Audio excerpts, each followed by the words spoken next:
Right, welcome back to another video on this channel. Today we're doing another tier list because once again, the content is a little bit dry in football right now, to be fair. And yeah, just who doesn't love a good tier list, to be fair? And obviously the last one did very well. We ranked all the Premier League managers in the league, of course, if you want to go and check that out after this one. And today we're up in the levels. We're going to be ranking every single Premier League striker for every single Premier League club this season. And yeah, I'm sure this will be one that causes a lot of debate in the comment section below. But yeah, let's just get straight into it. Right, so we'll get straight into this tier list now. So starting off, of course, with the tiers we've got top of the list, world class. Ooh, we've got quality striker. Ooh, we've got decent striker. I don't know what I'm doing. We've got decent striker. We've got he's alright striker. And we've got average striker, the one you do not want to be in. So yeah, we'll just get straight into it, to be fair. And we're going to start off, I think we'll go in alphabetical order based on clubs. I think that's probably the easiest way of doing it.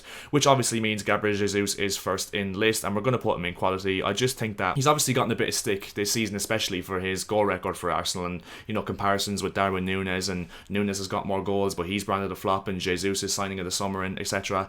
But I just think what Jesus offers, you know, besides his goals, is just so important. I think it perfectly suits what Arsenal want, really. Obviously they could get more goals out of him if they needed, and you know, obviously that would be ideal, but I just think his link-up play, I think his technical ability, I think his ability to press in the final third is absolutely instrumental for Arsenal, and I think that overall his price tag and the fee they paid for him will be 100% worth it when he's done at Arsenal. And yeah, I think Jesus is a quality Premier League striker. Now, Ollie Watkins, he's alright to be fair. Ollie Watkins, I mean, pretty much sums him up, to be fair. I think he's probably too good in terms of the comparison for other strikers I'm going to put in average later in the video, and I don't think he's good enough for decent. And you know what, he had a good first season at Aston Villa. He banged a few goals, got a hat-trick against Liverpool in that 7-2 win. I think he's quick, I think he's got a good build, he's physical, his movement is very good at this level, but I just think he's not clinical enough. I don't think he's clinical enough. Whenever I watch Aston Villa, he misses, you know, 4 or 5 big chances per game, obviously depending on what game you watch. But yeah, I think there's a lot of potential for Watkins, and I think if he was to improve his finishing ability and his composure, you know, one-on-ones, etc., and if he was to just be a little bit more clinical,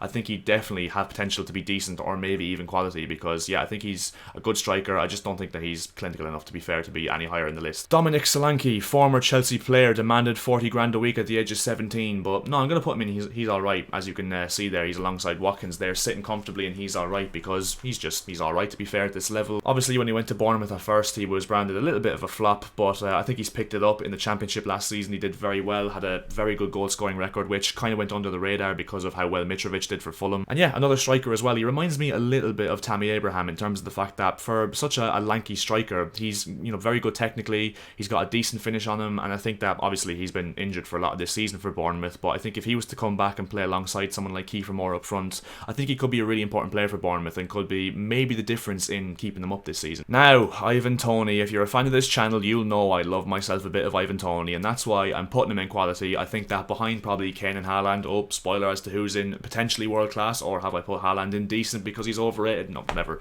But yeah, basically, I think Ivan Toney is probably the third most complete striker in the Premier League, to be fair, and I just think he's got absolutely everything. He's not the quickest, but he's still got a bit of pace for a big guy. He's obviously able to win headers, he's physical, his link-up play is exceptional, his finishing ability is exceptional, he's the best penalty taker in the world of football, and yeah, as a Chelsea fan, I would absolutely love if we went for Ivan Toney. I think he's absolutely perfectly suited to the way that Thomas Frank wants to play with this Brentford team, and yeah, Ivan Toney, I just love the guy. I think he's absolutely quality. Speaking of players I absolutely adore, Evan Ferguson, going in world class, the next Robbie Keane, gonna fucking take us to Germany Euro 2024, and not in all seriousness, Evan Ferguson, he's only played, what, like 4 or 5 Premier League games. I'm gonna put him in he's alright because I don't think he's proved himself just yet for the longevity period for him to be any higher than that, and maybe put in decent, but I think from what I've seen of him so far, he looks very complete, he looks like he's got technical ability, otherwise he wouldn't be playing for De Zerbi's Brighton, really. You know, his header against Leicester just shows his aerial ability, his finishing ability is good, he looks like a very complete striker. He's got the build to make it in the Premier League, and I'm just hoping and praying he can be finally the striker that breaks the striker curse for us that Troy Parrott, Aaron Connolly and all those strikers have, you know, left in their past. And yeah, Evan Ferguson showing great potential, and yeah, hopefully he builds on it for Brighton's sake and for my sake as an Irish citizen. Now, Kai Havertz, here's the controversial one, because he is of course Chelsea's main striker this season, or has been playing sort of a false nine role for Chelsea. Maybe you'd say decent, maybe you'd say he's alright, maybe you'd even go average, but I'm putting putting him in quality simply because I just think that, no, don't get me wrong, it's probably biased in saying that because I do like Havertz and I do, rate him as a player. And obviously he's been massively inconsistent in his Chelsea career, but I just think that if you put players around him, like the likes of João Felix, Mudryk, and Kunku when he comes in next season, even Madueke if he hits the ground running, I think if you put quality players around Kai Havertz, I think you will get the best out of him. But yeah, I just think he's a quality striker on his day. His goal record, for considering how much hate he gets, isn't absolutely horrendous. Obviously he could do a lot better, don't get me wrong, I'm not defending the guy in terms of his record and his consistency, but I just think that, yeah, I think there's potential there, there's massive potential there, and that's why I'm going to put him in quality. Now, Odsonne Edouard, now he was a bit of a strange one because Vieira for some reason just doesn't seem to favour him in this Palace team at the moment. It looks like Jordan Ayew or even Zaha is playing up front ahead of him, but I'm going to put him in, he's alright, because I don't think he's proved enough or even got enough game time, to be fair, in the Premier League for me to put him anywhere higher. He obviously had an unbelievable goal scoring record and record in general for Celtic, and yeah, I just want to see more of him. I want Vieira to play him more, and he's got potential. I think he's a very good finisher on his day. He's quick, his movement is quite decent, he's obviously, physically capable as well, which helps for the Premier League. So yeah, I want to see more of Edouard in a Palace shirt. Now, Dominic Calvert-Lewin, we're going to put him as the first one to be indecent, and to be honest, a few years ago I probably would have put him in quality because I think that for a Premier League club, especially one like Everton, I think he absolutely suits this league down to the ground. Obviously he's had injuries which have kind of set back his consistency a bit, but his aerial ability is absolutely world class on its own. His link-up play has improved massively. He's obviously very physical. He's got a bit of pace for a big guy as well.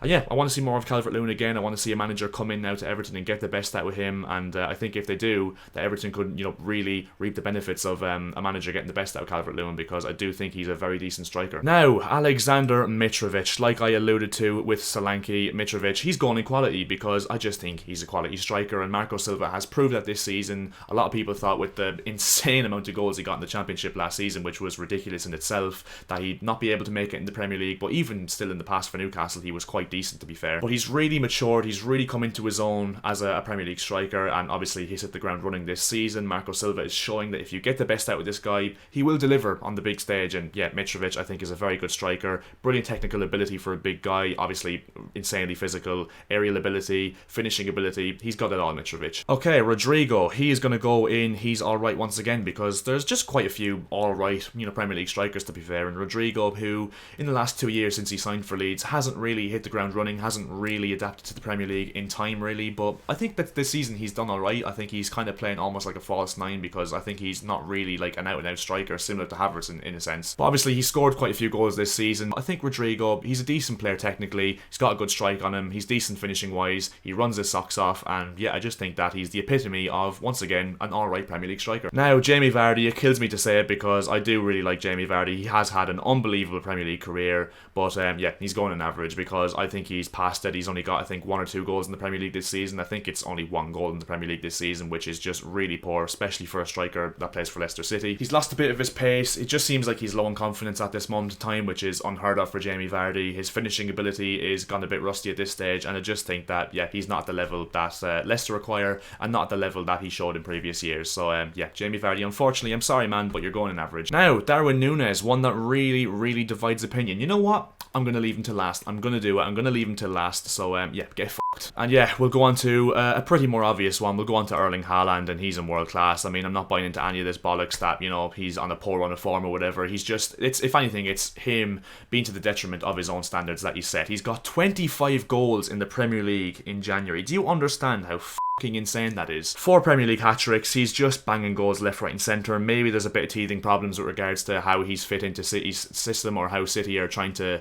integrate him into their system, but overall, you can't knock the guy. As a striker, he's as good as it gets. He's really young as well, 22 years of age I think he is. He's only going to get better somehow, which is just scary. As I said, 25 Premier League goals, just absolutely insane. He has to be in world class, no less. Now, on to the other side of Manchester, Wout Weghorst. He's going in decent. What the just happened there? But yeah, he's going in decent, Weghorst. I think that overall he's not going to be good enough for the long term for Man United. I think they're trying to do a little bit of a Giroud to Chelsea type of vibe with him, and for a big guy he's actually not the best in the air, to be fair. I think it's fair to say. I think his link-up play for a big guy is very good, and I think that he will work his socks off, and I think there's definitely a role for him in a Premier League side as maybe a second striker for or a second choice striker for a team like Man United. But yeah, I don't think he's good enough to go alongside the strikers I've got in quality, and I think he's a little bit too good to be put in. He's alright, so I think decent pretty much suits Weghorst forced down to the ground in this tier list. Callum Wilson, he is going to go in quality. I rate Callum Wilson. I think he's a very good striker, and I think Newcastle fans would 100% agree with me. When this guy stays fit,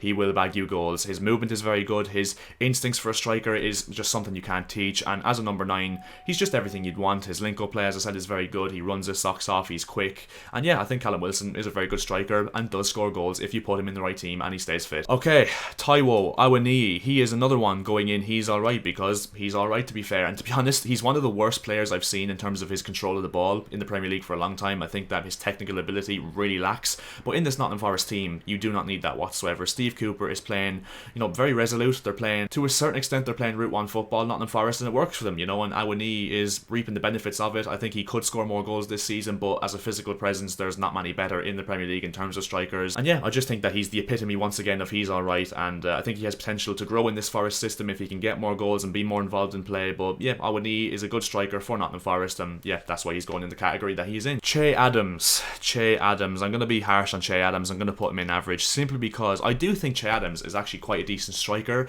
if you put him alongside a Danny Ings, for example, where he'll be the main source of goals and Che Adams can play off him and be almost the rebound striker, like I like to call it, where he's he's big, he's physical, his link-up play is quite good, and like I said, he plays well in a pair because on his own, I don't think his finishing ability is up to standard, and yeah, I just don't think he's clinical enough to really be the main focal point for Southampton, and that's why I've put him in average, because I think he does rely on a striker next to him being, the main source of goals. Harry Kane, another easy one, won't go into it for too long. He's going in world class. He is just the best striker in the Premier League, which is controversial because Haaland is, taking all the plaudits this season, but Kane is so complete. If you think of this guy, right, he literally drops into midfield to ping a ball forward, to get forward, to finish off his own chances. It's just, his technical ability for a striker is absolutely world class. His goal scoring ability, he's one goal off becoming the Spurs all-time goal scorer, which he'll probably hit next weekend, to be fair. And yeah, do I need to say any more about Harry Kane? I don't think I do. He's the best striker in the Premier League, arguably the world, and yeah, he's world class. Gianluca Scamacca, new West Ham signing. He's going in decent. Maybe it's a little bit harsh on the other guys that he's in decent in there and he's alright, and maybe it's harsh that Scamacca is not in quality, because he really showed last season at Sassuolo that he can be a very good striker if you play to his strengths, which I don't think David Moyes is doing with this West Ham team at this moment in time, hence why he hasn't hit the ground running yet. And Scamacca has got absolutely everything. He's equipped with everything to be a success in this league, in terms of the fact he's got the physicality, in terms of the fact that he's got a strike on him, in terms of the fact that he knows where the goal is, in terms of the fact his link-up play is very good. He's got the aggression for this league. I just think that if a manager comes in when David Moyes inevitably does get sacked, because let's be honest, the writing is kind of on the wall now for David Moyes, I think if a new manager comes in, gets the best out of this guy and plays to his strengths, I think that West Ham will have themselves an absolutely quality striker. And now we have Diego Costa. Again, kills me to say it because he's another striker I absolutely love as a Chelsea fan. My loyalties to him are, absolutely massive, but he's going in average because, like Vardy, he's finished at this moment in time. He hasn't scored for Wolves yet in the Premier League. But yeah, he's very similar to Jamie Vardy in my opinion, in terms of the fact that he is just not what he used to be fair. He's lost that yard of pace. He's obviously very physical for the Premier League, but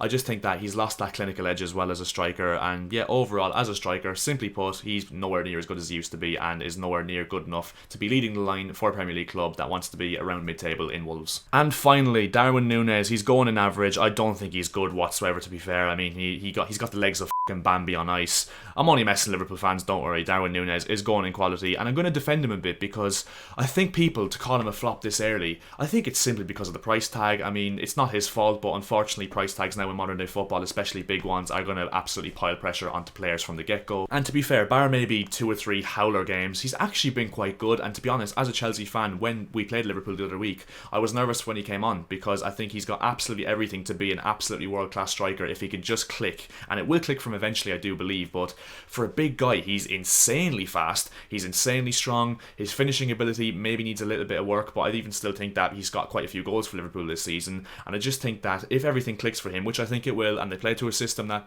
suits him perfectly, I think Darwin Núñez could be a world-class striker and could be alongside Haaland and Kane in that world-class category, because I do think he's got an absolute heap ton of potential. And yeah, that completes my tier list. So yeah, what do you guys think of it? Leave it down in the comment section below if there is 1 or 2 players, or even the whole tier list you'd fucking change, let me know in the comment section below. I'm sure that this tier list, like every tier list to be honest, and every opinion video in general, will cause a bit of debate, and I'm sure a few of you will disagree with my selections. And yeah, so that would bring us to the end of this video. If you did enjoy this video, make sure to leave a like on it, because that would be massively appreciated, of course, as per usual. And also if you could subscribe to the channel as well, that would also be massively appreciated. We are closing in on that 1,800 subscriber landmark, and yeah, every subscription helps, of course, gets us there quicker, and would be massively appreciated. And yeah, I'll see you guys in my next video, and yeah, see ya.